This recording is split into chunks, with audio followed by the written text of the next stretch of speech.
Hello everyone, చామదుంపల పులుసు ఈజీగా ఎలా చేయాలో చూపిస్తాను. ఫస్ట్ చామదుంపలు తీసుకుని అవి వాష్ చేసుకుని బాయిల్ చేయాలి. దాని తర్వాత కడాయి పెట్టుకొని ఆయిల్ పోసుకుని అది హీట్ అయ్యాక తాలింపు దినుసులు వేసుకోవాలి.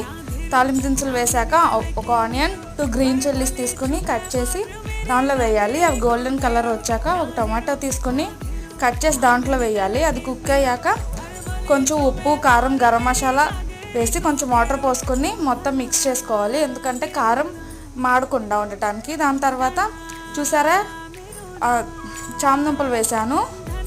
మొత్తం కలిసాక చింతపండు రసం వేసాను. దానిలో కొంచెం వాటర్ కూడా పోసుకోవాలి. దాని తర్వాత మూత పెట్టుకొని 20 to 25 minutes కుక్ చేస్తే చూడండి ఎంత బాగుందో. చాలా ఈజీ ప్రాసెస్ అండి. ఇట్లా చేసుకోండి, అందరికీ నచ్చుతుంది తినటానికి. Very very easy process. and subscribe to my channel.